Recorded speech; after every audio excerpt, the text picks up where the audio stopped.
আমি এইটা হলো একদম ঘোর বিরোধী, আমি ঘোর বিরোধী। আমি ওদের যা আপনি কইছি, আমি 27 বছরের যুবক, 72 বছর ছিল, আমি 27 বছরের যুবক। সবাই আমাকে 27 বছর করে ডাকে।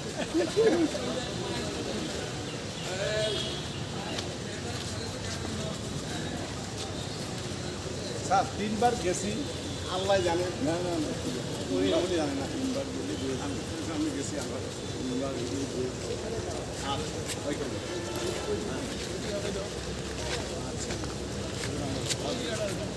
আর ফুল্লা জাম খালি ভাই। আসেন, ঘুরো ঘুরো ঘুরো ঘুরো, ওইখানে দাঁড়ায়। এবার চলে যাও, এখানে দাঁড়ায়। চল চলে যাও, চলে যাও। না এখানে দাঁড়া, ওই পূব দিকে যাবো না, ওই যে উঠবে এটা। চলে যাও, সামনে চলে যাও, সামনে চলে যাও।